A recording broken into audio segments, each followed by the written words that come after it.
우리는 지금 자본주의 사회 속에서 살고 있습니다. 이 자본주의는 물질적 부를 창출하고 소비를 촉진시키는 그런 긍정적인 면이 있지만 동시에 불평등과 또 환경의 여러 문제들을 심화시킬 수가 있습니다. 특별히 이 자본주의는 인간의 가치관과 삶의 방식을 물질 중심으로 변화시킬 위험성을 갖고 있습니다. 다시 말하면 우리가 늘 이런 물질 중심으로 생각하고 가치를 결정할, 삶을 결정할 위험성을 갖고 살고 있다는 말입니다. 그래서 성경은 자본주의로 인해서 인간의 가치관과 삶의 방식이 물질 중심으로 함몰되는 것을 막기 위해서 여러 면에서 경고를 하고 있습니다. 이스라엘 백성이 가나안 땅에 들어가기 전에 하나님께서 끊임없이 경고하고 또한 주의를 당부하셨던 말씀들이 바로 이와 같은 문제들입니다. 인간의 가치관과 삶이 물질주의로 변화되면 물질을 우상으로 삼는 결과를 초래할 수 있습니다. 물질을 지나치게 중시하게 되면 하나님 대신 재물을 주인으로 섬기게 됩니다. 그래서 성경은 물질에 대한 탐심을 우상숭배라고 규정을 했고 하나님은 이스라엘 백성들에게 끊임없이 이 문제를 지적을 하셨습니다. 또한 물질 중심의 가치관은 인간의 이기심을 부추겨서 사회적 약자를 억압하고 공의와 정의가 실현되지 않게 만듭니다. 역시 하나님께서는 그 이스라엘 백성들의 시대 사회상을 보시면서 하나님의 공의와 하나님의 정의를 끊임없이 강조하셨습니다. 이로 인해서 사회적 불평등과 공동체의 분열을 초래하는 것을 하나님께서는 굉장히 많이 경고를 하셨습니다.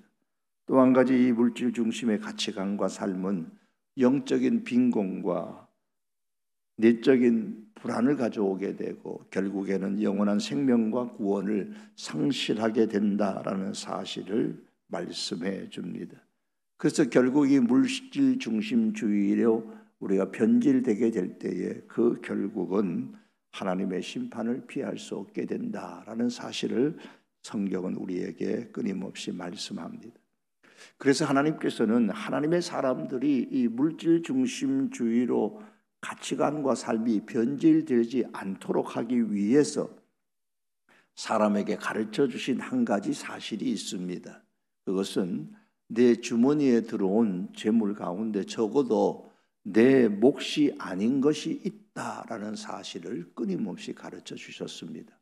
내 수중에 있다고 해서 다 내 것이 아니라는 말입니다.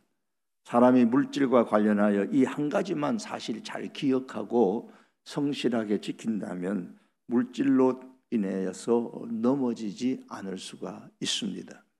성경에 보면 내 주머니에 들어온 돈은 적어도 내 몫이 아닌 것이 두 가지가 있다고 말씀하는데 하나는 하나님의 몫입니다. 즉 10의 1조의 주머니를 말씀합니다. 11조로 내가 하나님께서 나의 주인이시다라는 최소한의 우리의 신앙의 고백입니다. 11조는 내가 돈의 유혹을 받지 않고 비록 자본주의 사회 속에서 살아가지만 그러나 이 자본의 이 물질에 내가 유혹을 받지 않고 오히려 이 재물을 지배하며 살고 있다라는 사실을 증명하는 최소한의 신앙의 표시인 겁니다. 또 다른 하나의 주머니는 타인을 위한 몫입니다. 즉 구제의 주머니입니다. 성경에는 이 두 주머니가 있어야 한다라고 끊임없이 말씀합니다. 오늘은 이 두 가지 보물 주머니 중에서 구제의 주머니에 대해서 말씀드리려고 합니다. 본문 10장에 보시면은 고넬료의 신앙은 가정을 신앙으로 양육하는 신앙이었고 두 번째가 이웃을 구제하는 신앙입니다. 고넬료는 구제를 많이 하는 사람이었습니다. 읽으신 2절의 말씀에 보시면 백성을 많이 구제하고 그렇게 기록을 하고 있습니다. 고넬료가 많이 구제했다고 했습니다.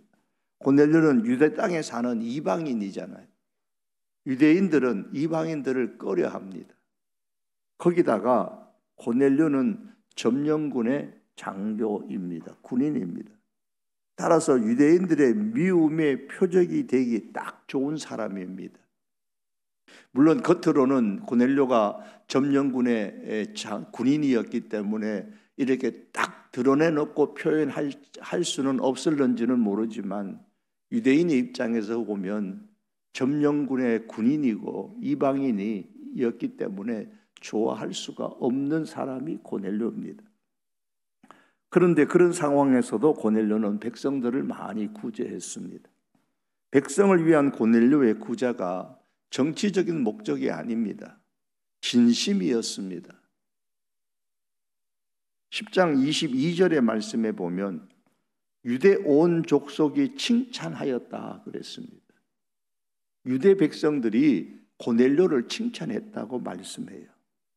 이방인이요, 그것도 점령군의 군인 장교인데도 불구하고 유대 사람들로부터 칭찬을 들었다라는 것은 그의 구제가 얼마나 진심이었는가를 알 수 있습니다. 유대인들로부터 이방임에도 불구하고 점령군의 군인이었음에도 불구하고 칭찬을 듣는다는 것은 이건 정말 대단한 것입니다. 그뿐만이 아니라 하나님께서도 고넬료의 구제를 인정하셨습니다. 4절에 보시면 내 기도와 구제가 하나님 앞에 상달되었다라고 했습니다. 그리고 31절에 보면 하나님이 내 구제를 기억하셨다고 그랬습니다. 하나님께서 고넬료의 구제가 하나님께까지 상달되었고 하나님은 고넬료의 이 구제를 기억하셨습니다. 이를 볼 때에 고넬료의 신앙은 진심으로 구제를 실천하는 신앙이었다라는 것을 우리가 알 수 있습니다.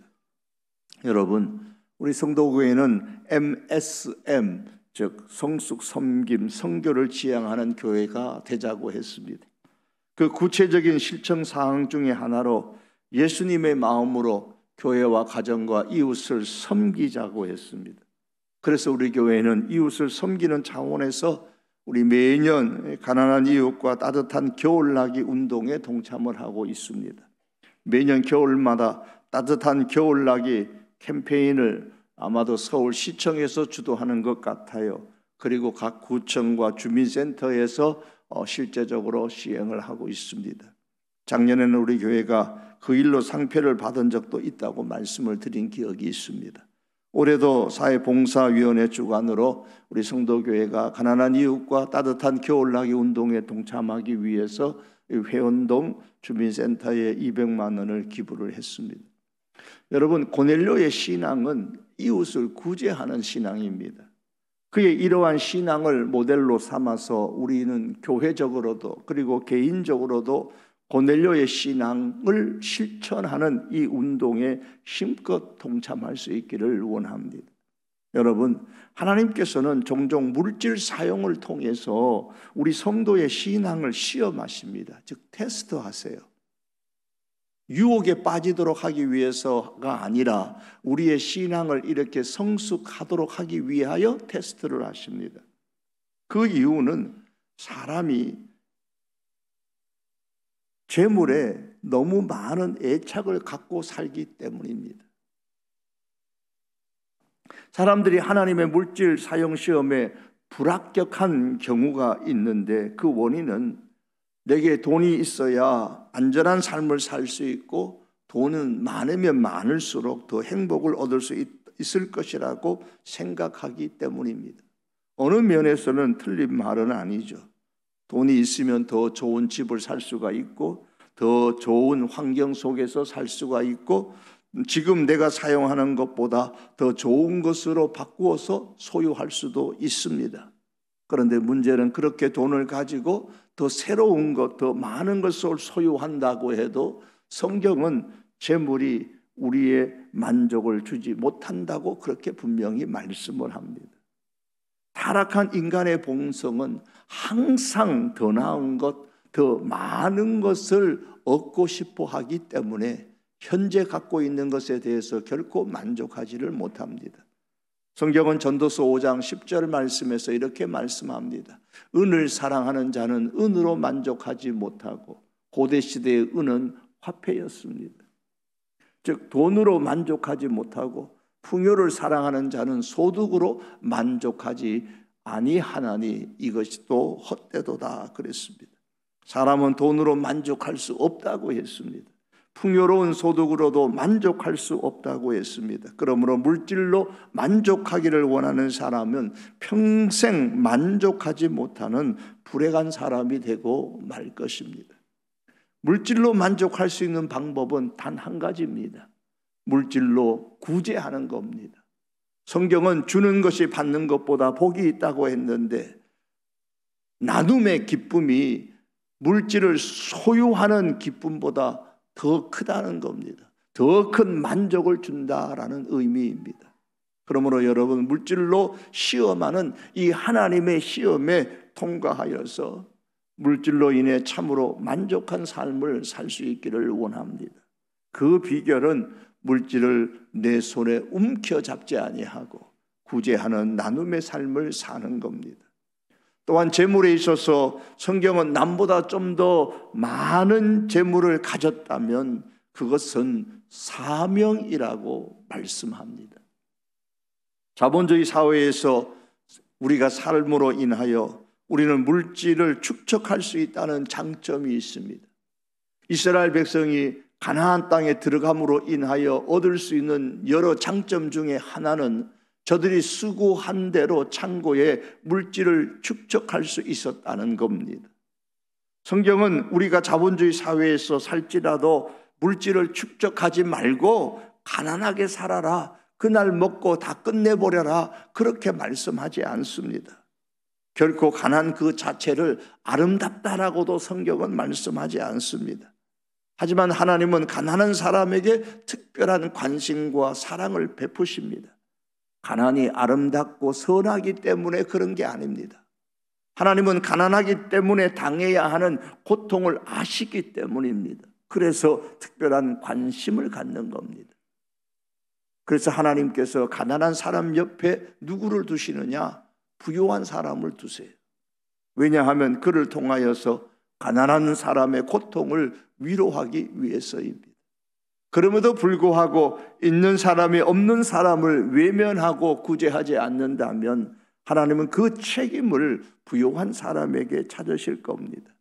성경은 로마서 15장 1절과 2절에 보면 이렇게 말씀합니다.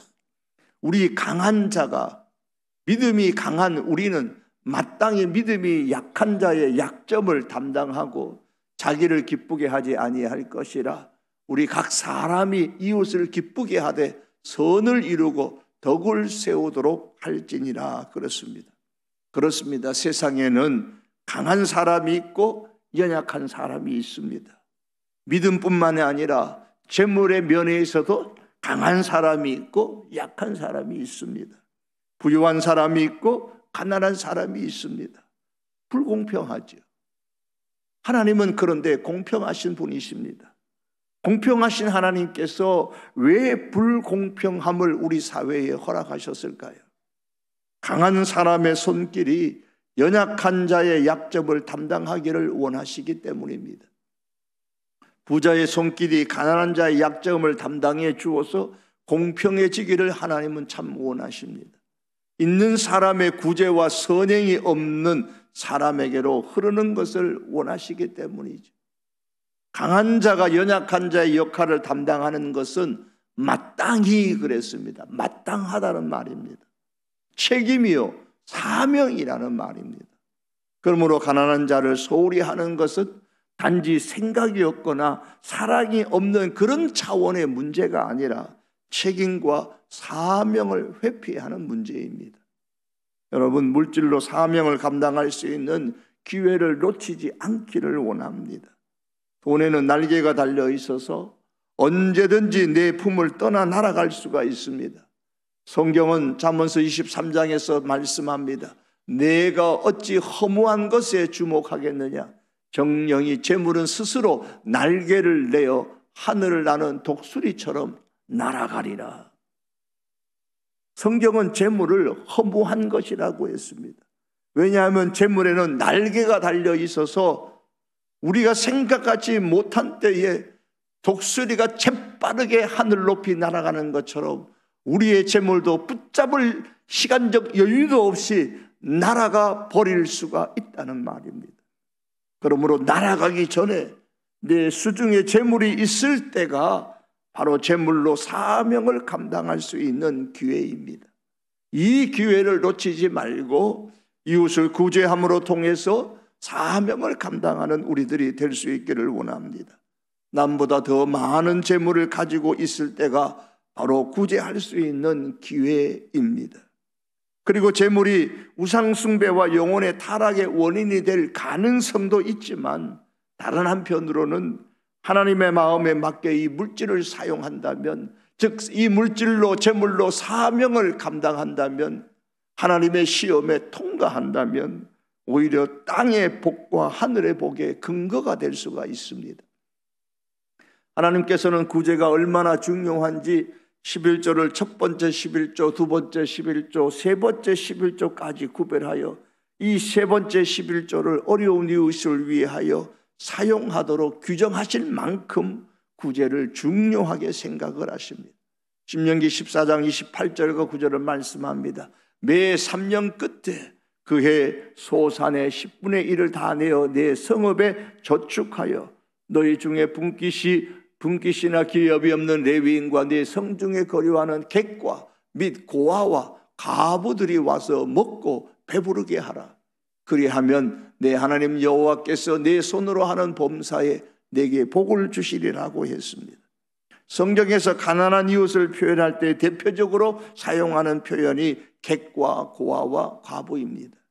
하나님께서는 이들을 구제할 목적으로 제3의 11조를 매 3년마다 드려서 그들을 배부르게 하는 사람에게 하나님께서는 그가 행하는 범사에 복을 주시겠다고 하셨습니다.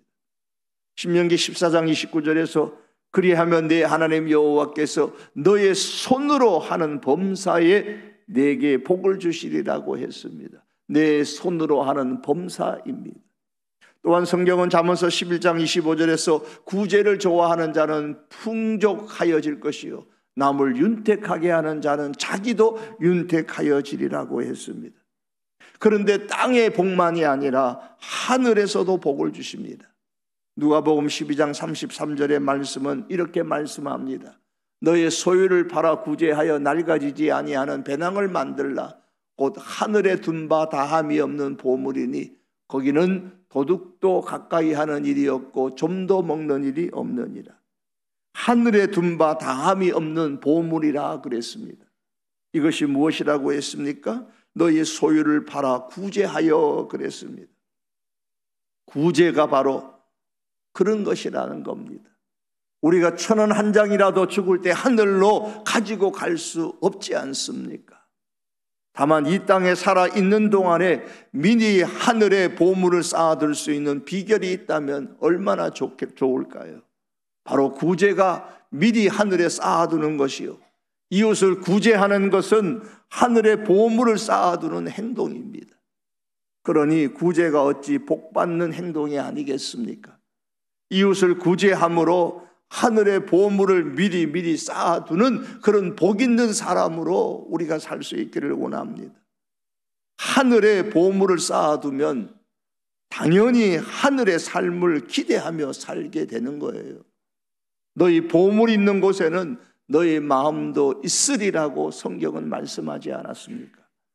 그러면 자연히 우리의 신앙도 하늘에 관심을 두고 살아가게 되니 남달라지게 좋아지게 될 것입니다.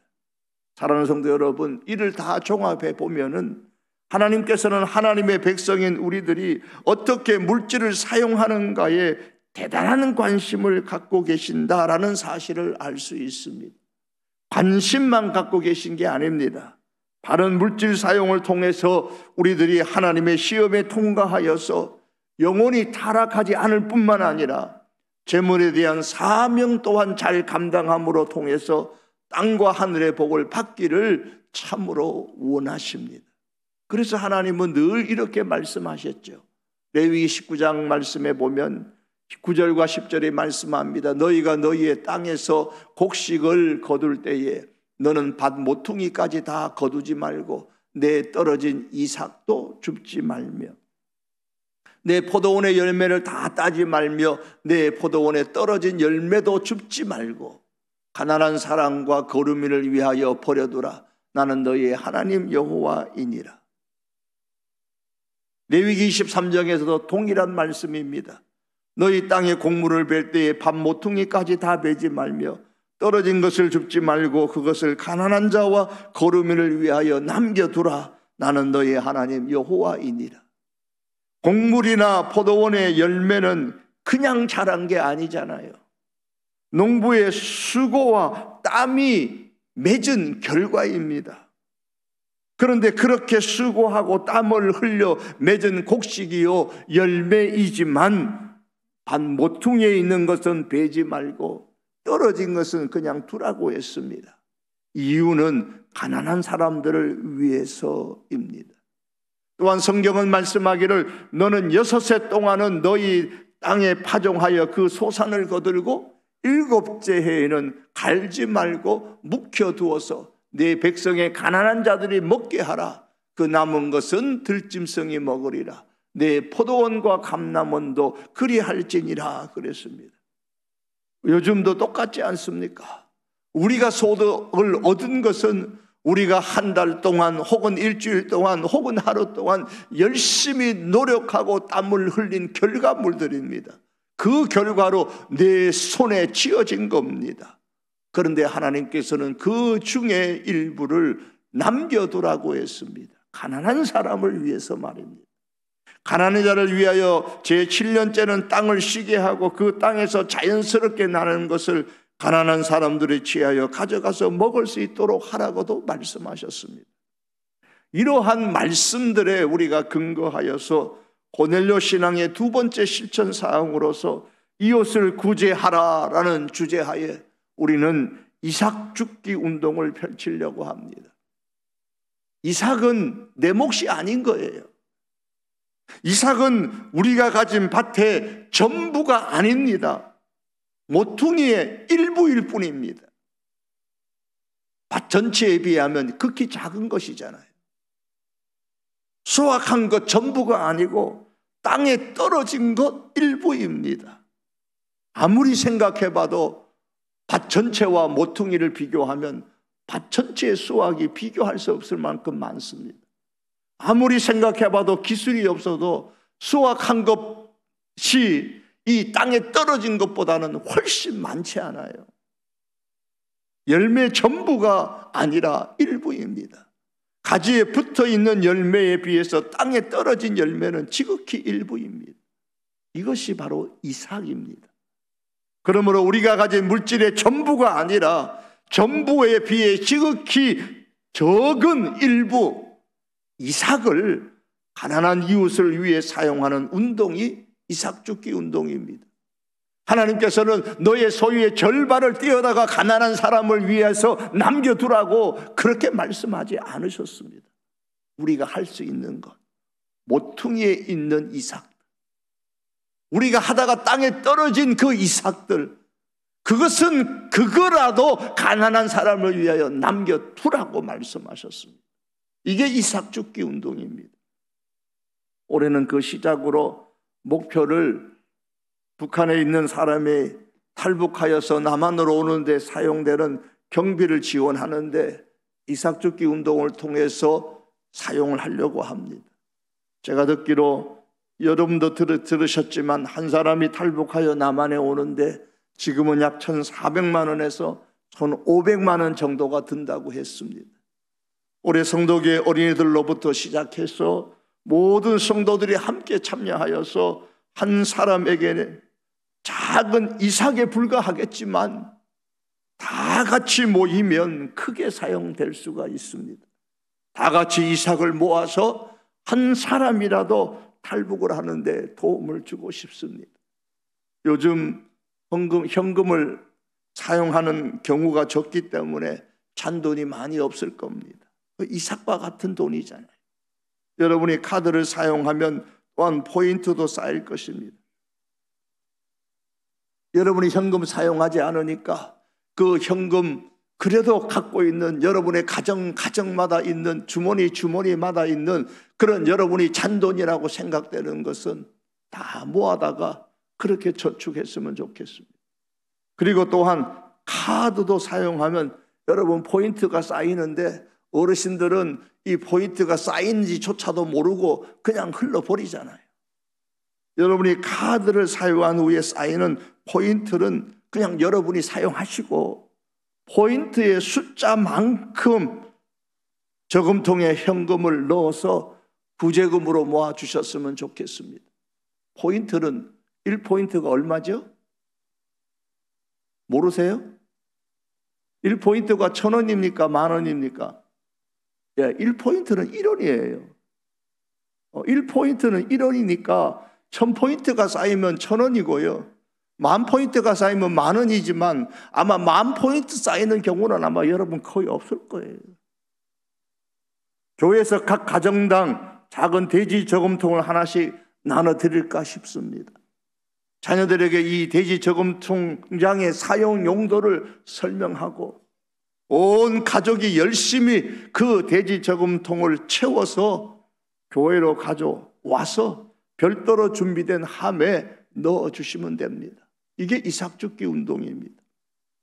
그러면 여러분이 그렇게 이삭을 주어서 갖고 온 모아둔 것이 약 한 1,500만 원 정도가 모아지면은 탈북민을 위해서 사역하는 선교사님들이나 그 단체에 보내서 북한에서 탈북시키는 데 사용하도록 그렇게 하겠습니다.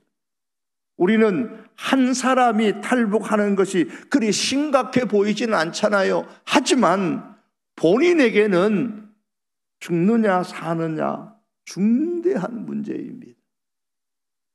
생명을 살리는 겁니다. 육체의 생명도 살리고 그의 인생도 살리고 그의 영혼도 살리는 문제입니다. 돈이 없어 탈북을 포기하는 일이 없도록 우리 성도의 성도들이 열심히 내게는 그냥 버릴 수 있는 이삭이지만 그 이삭줍기 운동에 여러분께서 동참하여서 고넬료의 실천 운동, 고넬료의 신앙을 실천하는 이웃을 구제하라라는 이 사역에 힘껏 한 해도 동참해 주시기를 원합니다. 말씀을 맺겠습니다. 사랑하는 성도 여러분, 내가 수고하여 얻은 것이라 할지라도 내 것이 아닌 것이 분명히 성경은 있다고 했습니다. 그것은 모퉁이의 것입니다. 땅에 떨어진 것입니다. 이것은 가난한 사람을 위한 몫이라고 하나님께서 말씀하셨습니다. 이를 볼 때 여러분, 우리가 수고하여 얻은 소득이라 할지라도 내 몫이 분명히 아닌 것이 있다는 사실을 꼭 기억하십시오. 이것은 이웃 구제를 위하여 따로 구분해 놓아야 할 이삭입니다. 이삭줍기 운동에 동참함으로 통해서 고넬료 신앙 실천 운동 중에 두 번째인 이웃을 구제하라라는 이 명령에 동참할 수 있기를 원합니다. 적극적으로 동참해 주십시오. 여러분, 하나님은 우리에게 내 수중에 있는 모든 것을 다 사용하여서 이웃을 위해 구제하라고 그렇게 말씀하지 않으셨습니다. 이삭을 어떻게 사용하시는가를 보시면서 우리를 시험하신다는 사실을 기억하십시오. 이삭을 이웃 구제에 사용함으로써 하나님의 시험에 통과하고 하나님께서 우리에게 주신 재물에 대한 사명을 감당함으로 통하여 하나님께서 주시는 진정한 기쁨과 만족을 누리는 삶을 살 수 있기를 원합니다. 남보다 더 재물을 가졌다면 그것은 사명의 삶을 살라는 하나님의 마음으로 깨닫고 우리가 실천하십시다. 사명의 삶을 사는데 내가 갖고 있는 것 다 사용하라는 것 아닙니다. 이삭만이라도 이웃 구제를 위해 사용하는 것을 사명으로 여기고 이삭을 사용하여서 사명을 감당하는 삶을 사십시다. 그리고 하나님의 마음에 맞는 물질의 사용은 땅의 복과 하늘의 복의 근거가 된다는 사실을 마음에 새기면서 내게 있는 이삭을 사용함으로 통해서 땅의 복과 내 자신을 위해 하늘의 보물을 쌓아두는 복을 누리는 그런 하나님의 사람으로 살아가는 새해가 될 수 있기를 주님의 이름으로 축복합니다. 기도드리겠습니다.